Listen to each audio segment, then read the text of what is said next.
like talking about accent, and talking about this native speaker, and for non-native speakers, we have a term called native speakerism. I'm not sure if you're Mm. aware of this.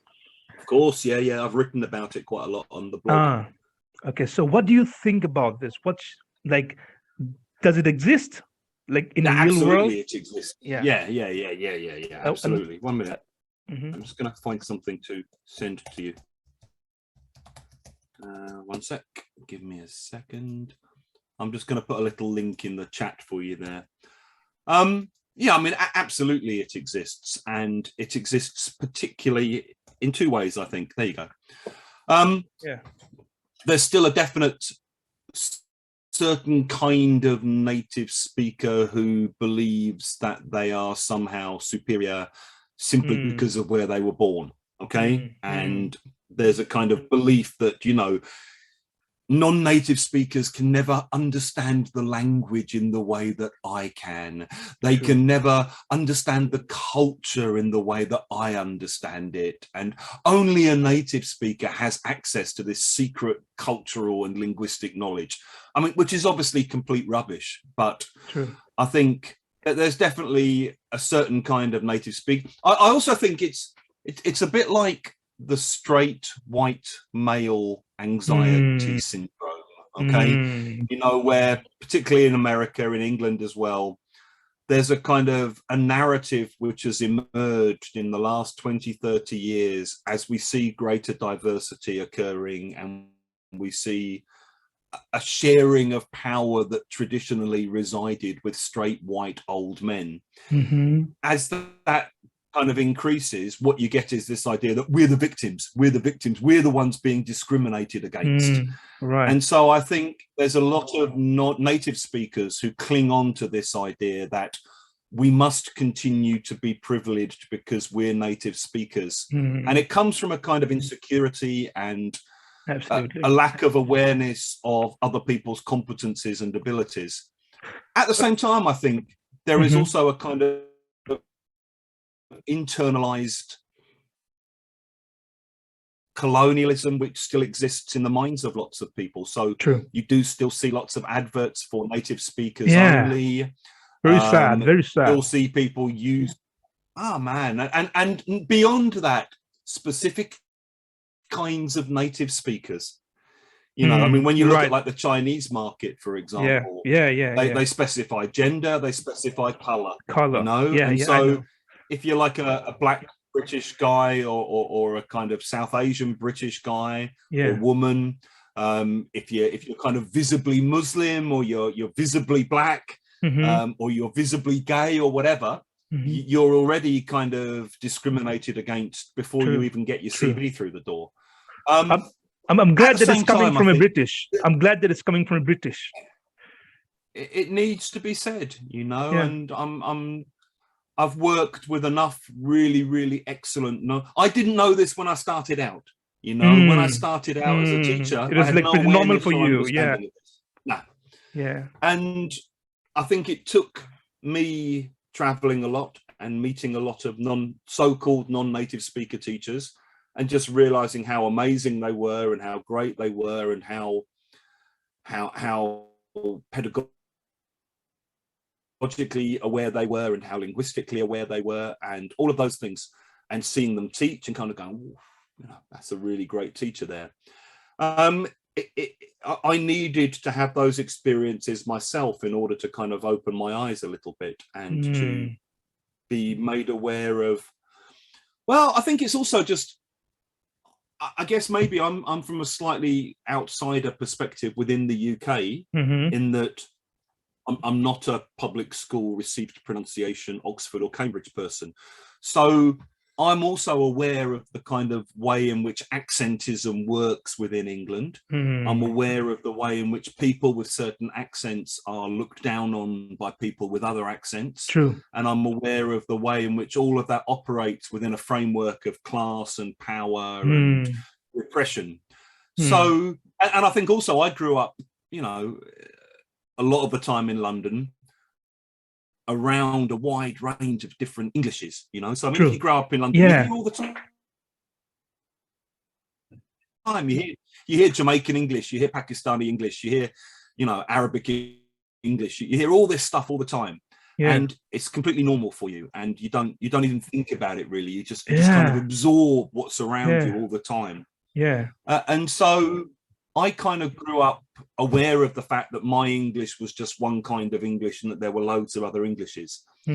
And I think the other thing that's changed is, I mean, there's been a definite kickback against native speakerism from incredibly competent non-native people. So maybe you've seen Silvana Richardson's IFL. Yes. You know, I mean, that was a real kind of sea change moment for me, where it's like, finally someone's saying this stuff. So I think it is changing, and I think there is definitely a recognition of the fact that, you know, good teachers aren't born, good teachers are made. And your passport is nothing to do with your competence as a teacher. And your mother tongue's nothing to do with your competence as a teacher. So it's changing, and I think it's healthy that we're having this discussion and this debate, but I think there's still a long way to go.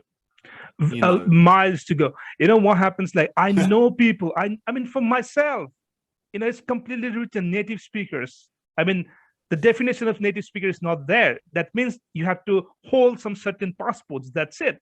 I can be a native speaker tomorrow. I can be a native speaker tomorrow if I get a UK passport.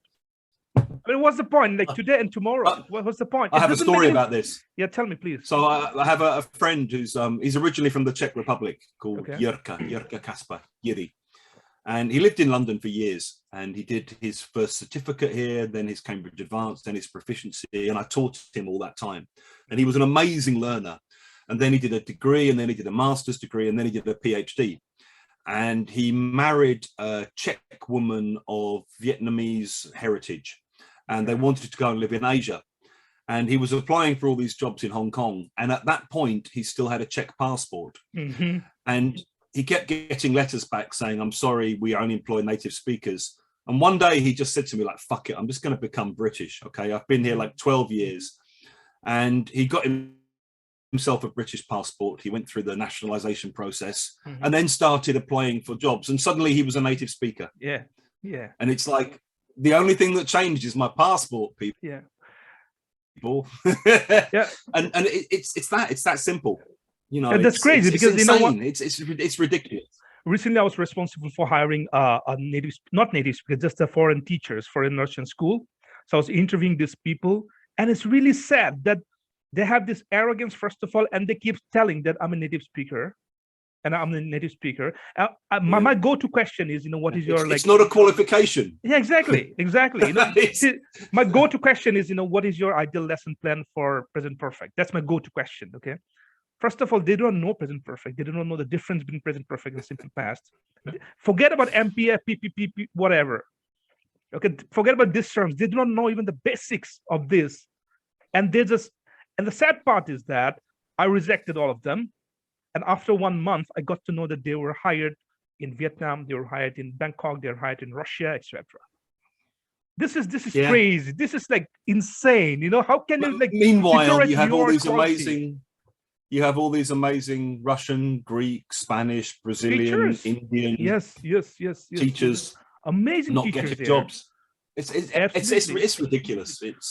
I have come across so many Russian teachers. They're like absolutely amazing. They know inside out of English, you know, probably a native speaker know about this. So much of, but one thing I do not like, honestly, I'll tell you, that they focus a little too much in grammar, but not in vocabularies. I keep on telling them, you see, when we actually travel and talk to people, you need more vocabularies than your grammar. You know, there's a term called grammar Nazi, right? I feel like most of the people in those realms, the grammar Nazi, you make a mistake. He said, okay, he do that. I say this. Oh no, he does. Okay, I know, but you don't have to correct me all the time. We're just talking. It's just a normal conversation, man. No, I think that is a problem. And I guess part of it stems from the fact that for lots of teachers traditionally, grammar has kind of been what's given them authority in the classroom. You know, Mm. it's kind of like, listen, kids, you may watch more Netflix than I do, but do you know what the subjunctive is? You know, Mm. it's that kind of, you can hold it over your students as a kind of weapon, because it's you know, you have all this kind of intricate knowledge and meta language that you must transmit to them over the period of the course. Mm. And so I think it kind of, it allows teachers to feel that somehow they're academics in a way, whereas teaching vocabulary maybe doesn't have that same kind of cachet. Mm. You Right. know? Right. So my next topic is a bit different. That's This right. was, yeah, okay. So you have a huge number of candidates from here, okay? So, and they always go for British Council. So because British Yeah. English is a bit easier for us to understand than the American, than the IDP, Australian one. IDP Yeah. is Australian. So what happens was, until I think October, they were enrolling students, and students who were enrolled during that period of time, right before like 7 to 10 days before, they get an email from British Council saying that we're no longer going to conduct exam in India. So all your this one will be transferred to IDP. So you can appear, everything will be the same. You don't have to pay any extra. Your location will be the same. Everything will be the same. That you'll be enrolled under IDP. Yeah. Okay. Okay. What I didn't like about this, you can thank Boris Johnson for this. For sure.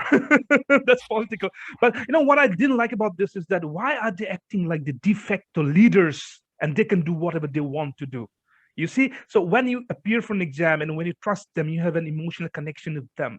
You know, it's like betraying. It's not about, of course, you can go IDP is the same besides the listening part. Listening is like very Australian accent, but that's the only difference, a very, very minor difference. Yeah. But what I didn't like is that why to betray them, you know, at least take the exams and be honest to them, at least inform them before. See, you're enrolling with us, but we'll be transferring to them. Yeah, I mean, I guess the only thing I would... Why are they doing like this? Why are they doing like this? Because the British Council's having their funding massively cut by the government here. Oh, really? I didn't know what this. Yeah. Yeah, so there's been huge redundancies all over the British Council because the government. And why was that? Any reason, or just practice, or just government policies or something? Basically, it's political. The government is basically no longer investing in soft power of the kind that the British Council used to engage in.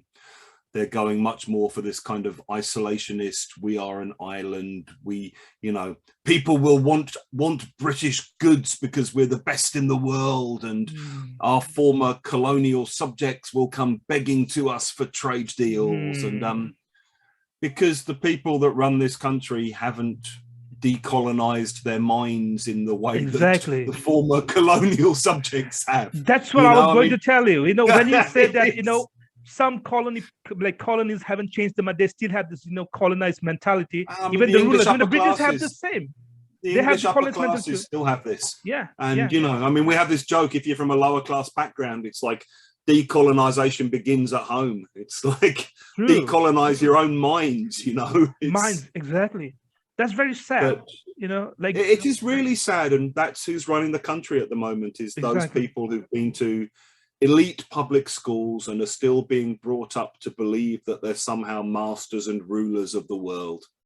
Do you see a possibility in the future of coming up of new institution who kind of replace this British institution and have a global presence and something like that? In English, in ESL world only. Very, very hard to know. And I don't like making predictions because inevitably I'll be wrong. I mean, I can see that there's a need for that kind of thing, and it's a nice idea. Whether it will happen or not, your guess is as good as mine, Pritam. Yeah. But that's what I think. These students were like really depressed, and they're not like retaliating to it. So they thought that, okay, fine, we'll just prepare for the exam, we'll get the marks. You feel let down, yeah? You feel let down, exactly. Yeah. All right. So how many books have you written? I mean, co-authored? Oh my God, 20 something. Damn. So we did two main series. So we did the innovation series, which was a 5-level series with National Geographic Learning, and then we've done the outcome series, which was a 6-level series, and we're now working on 3rd edition of that. And then we've done a methodology book called Teaching Lexically. We've done a book called Grammar Nonsense and What to Do About It. We've done 2 levels of the Roadmap series for Pearson as well. So you have always focused on lexical way of teaching, right? yeah, as far as possible. Yeah. So my question is that, when you write a book for the students, mostly, you have to keep a young man inside alive. That's what I feel. You have to try. You have, I mean, like older you get, you read new books and things like that, and you get matured and matured and matured. But on the other hand, you're writing books for somebody who is young and who is like a kid, irrespective of the age. I'm talking about the knowledge of English. How do you do that? I have the advantage of being a very immature 53-year-old. Oh, that's I guess by keeping your ears open, by listening. I've got 2 teenage kids. I watch a lot of TV. I hear a lot of English out on the streets. I'm kind of very aware of how conversations work, and I think also just teaching, to be honest. If you teach a lot, it keeps you in touch with younger people, and it kind of, you absorb things from them. You pick up what they're interested in, and also having been a language learner myself, I'm aware of the kinds of things I want to talk about and want to be able to do in foreign languages. So it's often thinking about that. It's also thinking about what kind of topics are interesting, what do people talk about, what are we able to get past the censorship of the publishing market. How can we find space within the material for people to talk about a different range of kinds of things? And then beyond that, I think it's just knowledge of being in classrooms and being with students, and what kind of questions are more likely to lead to conversations than others. And in a way, that's where being a slightly more mature teacher and writer helps, because you've got that experience of, like, in my case, almost 30 years of teaching now, where I kind of feel like you don't want to do it that way because it will work better like this. And sometimes just to become aware of what the options are, or aware of the range of different possible ways you can do something, that takes a long time to learn. It takes a long time to kind of realize, okay, there's possibly 8, maybe 10 different ways we could do this. 20 years ago, I would have said, like, I can only think of 2 ways of doing this. And, I think the older you get and the more experienced you become, I read a lovely quote recently, which was something about it was a Japanese thing. It said, in the mind of the amateur, there are many, many possibilities. In the minds of the experts, very few. Okay. And it's almost like when you're young, you race through all of these things because you don't know, like, I could go down this road or this road or this road or this road. And the only way you find out what happens is to go down all of that roads. And then when you get older, it's like, yeah, those roads are a waste of time. Don't go down those roads. And you have to learn that through experience in a way. So there's I just remembered one quote from a series. I forgot the name of the series, but it says that first book is always about everything but nothing. Yeah. There's a lot of truth in that, I think. Yeah. So your books are published all over the world? Yeah. And if I may ask, which is your hugest market? Well, it was the UK before COVID. And Spain was second. I think Vietnam was in the top 5, and I think Brazil was in the top 5. What about China? And then maybe China's impossible. To do China, you need to be basically working hand in glove with a local publisher and distributor. And it needs to be very specifically angled towards the Chinese market. Basically, so the books by Western authors that have done well in China have only done well in China. They're not used even in Vietnam or even anywhere else. They're basically they're for the Chinese market. And we've just kind of made it clear that's not where we're interested in going with Right. what we're doing. We're trying to do a more sort of global audience. Mm. And hopefully with the third edition, it will start to see better sales in kind of Right. Latin America as well. I know Latin America is an area that the publishers are looking at, thinking it's going to be a big boom area. Yeah, maybe. Everybody's saying that. Yeah. Yeah. We'll see. I mean, Yeah. I've no idea if and when I can go to Russia again at the moment. So going to Brazil may be my alternative for the next few years. No. Yeah. See, over the years, not over the years, actually, like until the pandemic here. Okay. Yeah. It was more of human touch kind of books, and we are still depending on. We wouldn't have this, Zoom meeting if it was not for pandemic, I think. Yeah. I didn't use Zoom before pandemic. Yeah, me neither. was a very quick learning curve. Yeah. So what experts are saying, that in another 10 to 15 years, there won't be any like hard learning of schools, and it's going to be mostly focused on soft learning, like the way we do on the internet, and it'll be mostly like online learning than going to school, and the value of the certificates are going to go down, like graduates or Cambridge certificate. It's more like what knowledge you have, the specific one. Yeah. And everything is going to be turned into online. In yeah. What do you think of that? You're asking me to make predictions again. Yeah. No, I mean, you have been working in this field. I'm just a language teacher. No, I like this business part. I tell you one thing you don't know about me. I have worked in Mumbai. I have worked for Birmingham City University and Nottingham Trent University. I was the academic relationship there, and I was into marketing and students engagement and looking at the curriculum, stuff like that. So I have a bit of interest in this field of marketing and understanding this people.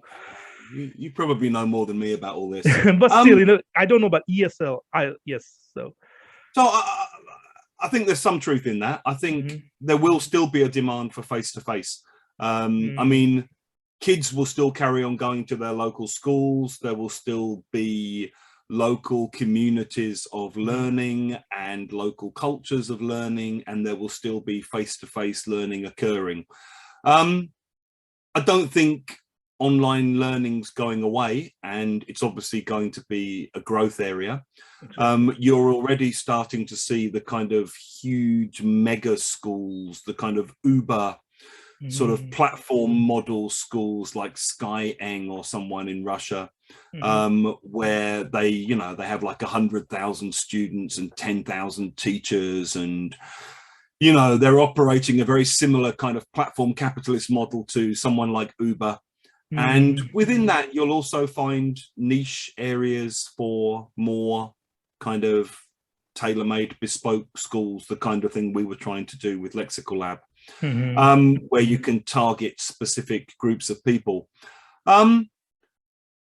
Whether the certificates will change, I suspect they probably will, because I think in the end, the proof of the pudding is always what you can do, True. And I've met students who, Chinese students, for example, who officially have IELTS 6.5. And you meet them and talk to them, and it's like, there is no way. Can't agree more. I don't care what it says on your IELTS certificate. You will die on a degree course in the UK. You will not be able to function. Correct. And I've met people who don't have any bits of paper, but who speak amazing English. And I think in the end, you can go into a job interview kind of going, I have a piece of paper that says I speak good English. If you speak good English, you speak good English. People can just hear immediately. Or if you speak, good Arabic or good Hindi or good Russian, whatever it is, in the end, people judge you by what you can say and do and how you interact with other people. And so I think on that level, the pieces of paper are, only relevant up to a point. Okay. Maybe we will see a time where they become slightly less obsessed about and slightly less relevant, and what becomes more relevant is what you can actually do and how competent you are. I also think just generally online learning will continue because there's a kind of convenience factor to it. Right. You know, you can do it from the comfort of your own home. You can, you know, turn on Zoom and you can interact with someone in another country, in another place. You could, you know, you can learn Indonesian or Swahili or, you know, I don't know, Welsh at a time and in a way of your own choosing and convenience. Right. So I think you're going to see both still happening. And I think that you will still see people coming to the UK and going to the US and Australia to study English. You'll still see people going to Spain or going to Mexico to study Spanish. You know, you'll still see people going to wherever, you know, to study that language in situ. I don't think that will end. Right. And I think that kind of desire to be in a place where you can speak the language every day and interact with it every day is still going to be there. Right. But I think you're just going to see more of a kind of hybridization of everything, you know? Right. And in a way, people kind of existing in multiple different worlds simultaneously. Right. You know, where you might do some face-to-face teaching and learning, and you might do some online teaching and learning, and you might do some classes where you're doing a mixture of both of those things simultaneously. Right. And I think all of those things are going to become more normal and more part and parcel of what we all do. Right. You know? Do you think that it's time for the school directors and the school owners to rethink about the way they teach? Because upcoming generation, the way we say is Gen Z, is going to be like very different from the way we are, or probably somebody who's like in their teens. Gen Z is like completely different, like they're different kind of breed altogether. That's what I feel. Yeah, I think particularly this becomes an issue in terms of the way you think about content and language, actually. And in the old days, where pre-internet days, you know, which you may be just about old enough to remember, Pritam, but you know, which someone like me remembers very clearly. I'm also from pre-internet years, so it's fine. Yeah, probably I'll relate. I don't like to make assumptions. Okay. In the old days, I think basically for most people, English was what you were told English was in the classroom. Okay. True. So you went along and basically whatever your teacher told you and your course book told you and your, you know, audio cassette told you was English was what you learned. And getting more exposure to English beyond that was relatively complicated. Now, every kid's growing up watching Netflix, you know, and listening to hip hop and or K-pop or, you know, whatever. But they're growing up with massive exposure to English. And so I think for teachers who are still kind of like you were saying earlier, stuck in the, and now we're going to talk about the future perfect, simple and continuous. Well, that's not going to fly with kids who are like, yeah, but no one says that. Yeah, true. You know, who says this stuff? You know, I've never heard this on Netflix. Yeah. And so I think that's going to be problematic. And I mean, I had it when I was learning Indonesian. I lived in Indonesia in the 90s, and I learned most of my Indonesian off the street and from just hanging around and talking to people and being curious and listening and asking questions. And I did a formal 1-month course once in Yogyakarta, in the center of Java, which is seen as being the kind of home of you know, the cradle of Javanese culture. And on the very first day, I can remember the teacher showing us all this stuff. And I was kind of saying, like, nobody says it like this. And the teacher sort of went, yes, but they should. This is the correct way to speak Indonesian. And it was like, yeah, I don't need this. You know, I don't need what you think other Indonesians should speak like. I need how Indonesians actually speak. Okay. And I need to deal with what I'm hearing out there. And so I think that will definitely be one major shift. And that will mean pivoting more towards teaching spoken language, pivoting more towards teaching a much broader range of vocabulary, pivoting more towards engagement and stories and interaction in the classroom, pivoting more towards the acceptance and embracing of a much wider range of accents. Because, you know, kids are hearing all those accents already, aren't they? You know, like when I hear this hip hop stars, you know, in their interviews, it sounds like a completely different language, and there's so many words that I don't even understand. You know, it's like they're just diverting away. It's never too late to learn. All right. Anyways, Hugh, Thank you very much. Probably next time again, we'll do it. Yeah, it was really lovely to kind of, I say meet you in the flesh, but obviously not, to kind of see you face to face. Yeah. And thank you for your questions and for, talking about something slightly different to the usual questions I get asked. Yes. And thank you for the work you're doing. You're always welcome, and thank you too. Yeah, Bye-bye, Hugh. all right. Take care and look after yourself, yeah? You too. Bye-bye. Take care.